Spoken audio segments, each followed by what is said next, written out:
Good morning. Now today we will discuss on the topic planning.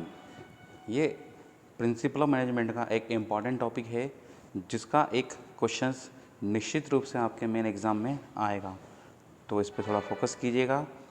तो discuss करते हैं हम प्लानिंग पे। Introduction. Planning is the most important and primary function of management. It proceeds all the functions. All other functions of management will be of no use without setting objective. नियोजन प्रबंध का सबसे महत्वपूर्ण और प्राथमिक कार्य है, अन्य समस्त कार्य से पहले। उद्देश्य की स्थापना के बिना प्रबंधन के अन्य सभी कार्यों का कोई महत्व या कोई फायदा नहीं होता है। Okay, therefore every organisation will have to specify in advance what it wants to achieve. इसलिए प्रत्येक संगठन या ऑर्गेनाइजेशंस को पहले से ही ये निर्धारित करना होगा कि वह क्या हासिल करना चाहते हैं, मीन्स उनका क्या ऑब्जेक्ट है. Every department, division and branch need to do their individual planning and their individual plans are integrated into master plans of the organisation. प्रत्येक विभाग और शाखा को अपनी व्यक्तिगत योजना बनाने की आवश्यकता होती है और उनकी व्यक्तिगत योजनाओं को संगठन के मास्टर प्लान में समाहित किया जाता है, मीन्स उसको उसमें शामिल करते हैं. Planning is an intellectual process. It requires humility. Past success may not guarantee future success. Business environment have become very complex, so we must keep our mind and eyes open. Future is unknown to us, so we have to think differently all the time. Means नियोजन एक बौद्धिक प्रक्रिया है. ये आवश्यक नहीं है कि पिछली सफलता भविष्य की सफलता की गारंटी है. कारोबारी वातावरण, जिसको बोलते हैं हम व्यावसायिक वातावरण, बहुत जटिल हो गया है. हमें अपने दिमाग और आँखों को हमेशा खुला रखना चाहिए. भविष्य हमें पता है, इसलिए हर समय अलग अलग तरह से सोचना होगा. Definition of planning.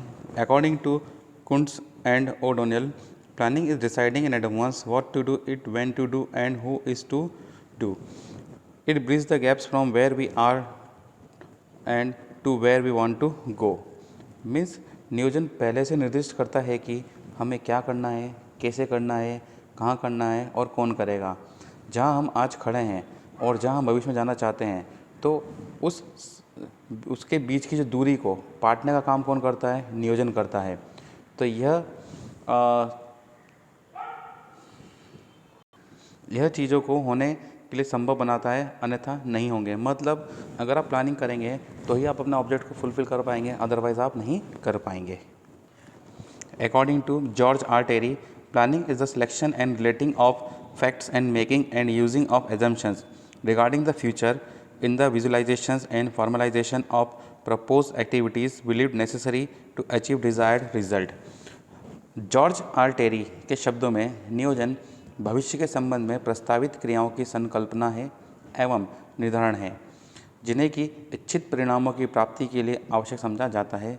तथ्यों का चयन करने एवं उन्हें संबद्ध करने तथा धारणाओं को बनाने एवं उनका उपयोग करने में निहित है. Nature and characteristics of planning. नियोजन की प्रकृति अथवा विशेषताएं. सबसे पहला आ रहा है इसके अंदर, planning is a basic management function. नियोजन प्रबंध का सर्वोपरि एवं प्राथमिक कार्य है. प्लानिंग के बिना अन्य प्रबंध के कार्यों का निष्पादन करना संभव नहीं होता है. वस्तुतः प्रबंध की प्रक्रिया नियोजन से ही प्रारंभ होती है और नियोजन के अभाव में न तो संसाधनों का एकत्रीकरण किया जा सकता है और न ही किसी को नियंत्रित, निर्देशित अथवा अभिप्रेरित किया जा सकता है. कहने का मतलब है कि बिना प्लानिंग के हम ना तो उस पर कंट्रोल कर सकते हैं, ना ही उसको हम डायरेक्शन दे सकते हैं और ना ही हम उस व्यक्ति को मोटिवेट कर सकते हैं. नियोजन ही अन्य सभी प्रबंध कार्यों की आधारशिला एवं प्रारंभिक बिंदु होता है. प्लानिंग इज ऑल परवेसिव, जिसको बोलते हैं हम सर्वव्यापी. नियोजन एक सर्वव्यापी मीन्स परवेसिव कार्य है. इसकी आवश्यकता प्रबंध के सभी स्तरों, उच्च, मध्य एवं पर्यवेक्षकी पर होती है तथा सभी विभागों, उत्पादन, वित्त, विपणन, कर्मचारी आदि में नियोजन का कार्य किया जाता है.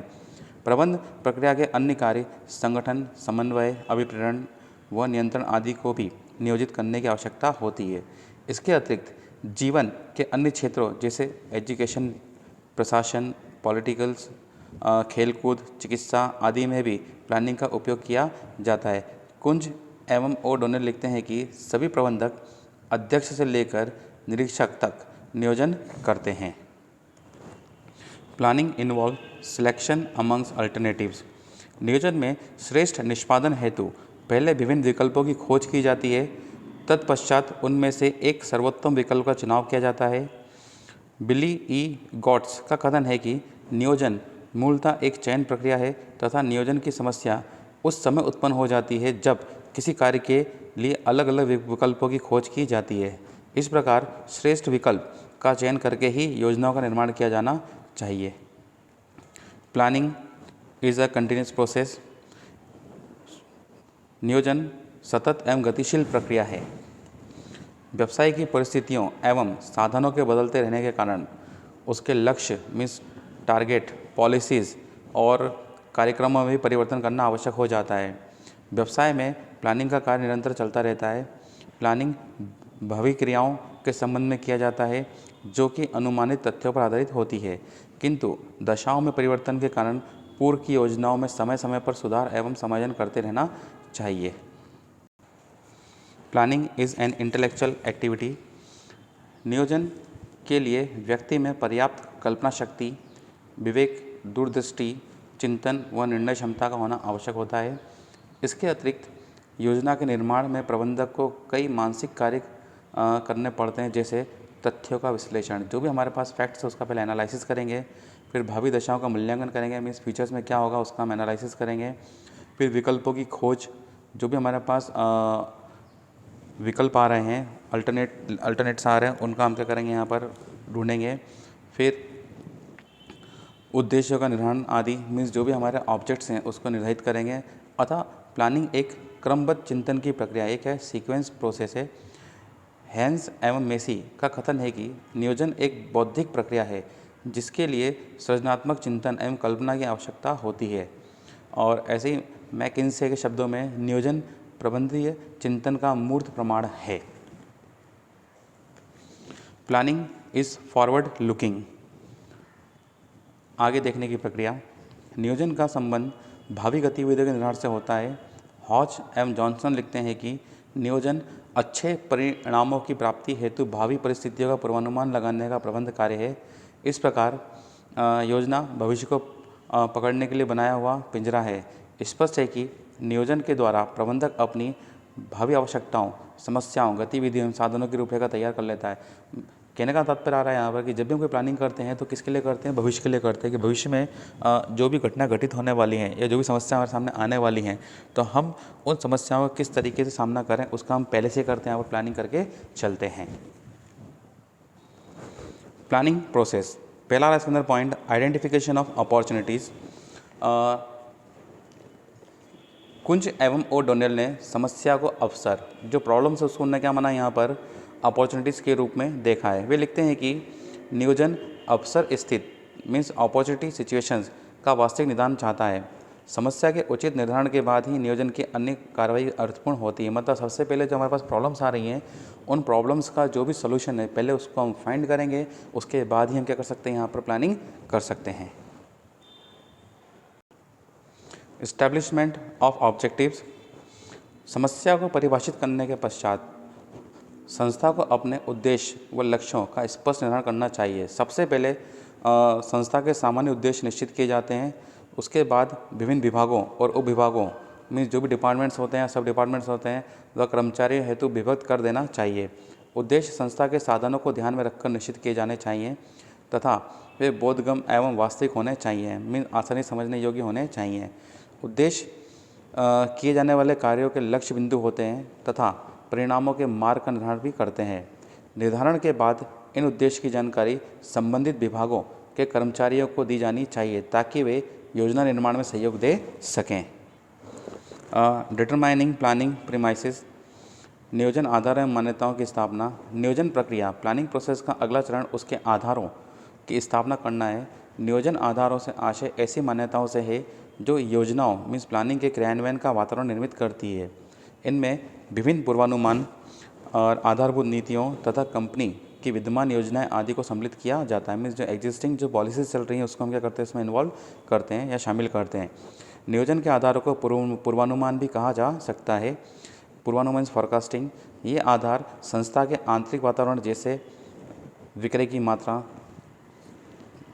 उत्पादन, वित्त, श्रमिक योग्यता, प्रबंधकीय कुशलता आदि से संबंधित हो सकते हैं।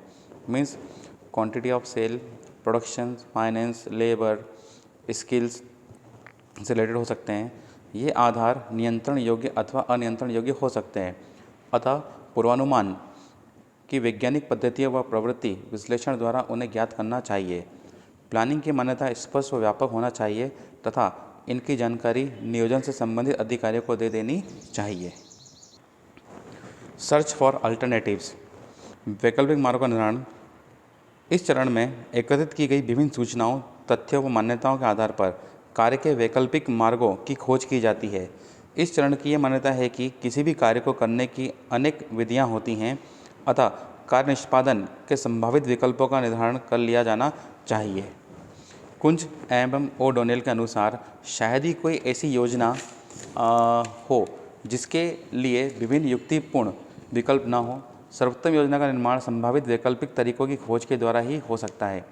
अतः यहाँ दूरदर्शिता, कल्पना एवं अनुभव तथा निर्णय की तकनीक को प्रयुक्त करके कार्य के विभिन्न विकल्पों का निर्माण किया जाना चाहिए। मीन्स विकल्पों का मूल्यांकन, यह नियोजन प्रक्रिया का एक महत्वपूर्ण चरण है जिसमें अल्टरनेटिव जितने वैकल्पिक तरीकों का तुलनात्मक अध्ययन करते हैं उनका मूल्यांकन किया जाता है। उनका मूल्यांकन सापेक्षिक लाभ दोषों के साथ साथ संस्था की मान्यताओं एवं लक्ष्यों को ध्यान में रखकर किया जाना चाहिए। मूल्यांकन हेतु मैथमेटिकल टेक्निक्स जैसे हम बोलते हैं PERT, CPM, फंक्शनल रिसर्च व स्टैटिस्टिकल टेक्निक्स आदि का प्रयोग किया जा सकता है। प्रत्येक के अपने लाभ दोष होते हैं। कोई विकल्प अधिक लाभदायक किंतु अधिक खर्चीला भी हो सकता है। कोई विकल्प फर्म के दीर्घकालीन लक्ष्यों की पूर्ति में सहायक हो सकता है, तो कोई विशिष्ट लक्ष्यों की पूर्ति में अतः अत्यंत सतर्कता, कल्पना व दूरदृष्टि से विकल्पों का मूल्यांकन किया जाना चाहिए।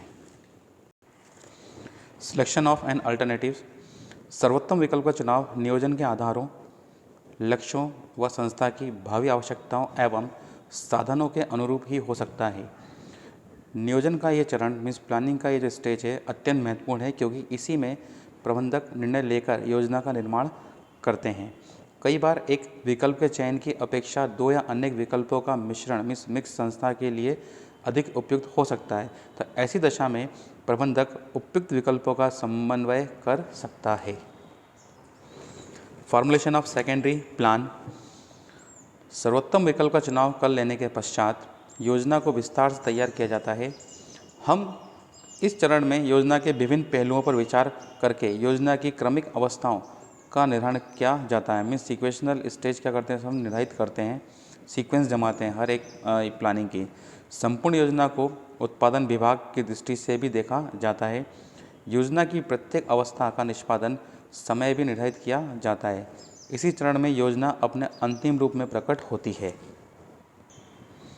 इस्टेब्लिशिंग सीक्वेंस ऑफ एक्टिविटीज़, इस चरण में योजना को विस्तृत क्रियाओं में विभाजित करके उनका क्रम व समय निर्धारित किया जाता है, ताकि आवश्यक साधनों, सामग्री व औजारों की ठीक समय पर व्यवस्था की जा सके। क्रम मीन सीक्वेंस निर्धारित हो जाने से ये पता रहता है कि पहले कौन सी क्रिया प्रारंभ की जानी है और उसके बाद कौन सी। समय निश्चित कर देने से प्रत्येक कार्य का निष्पादन उचित समय पर संभव होता है। ये थी आपके पास सामने process of planning. I hope आपको ये लेक्चर्स क्लियर हुआ होगा। Thank you.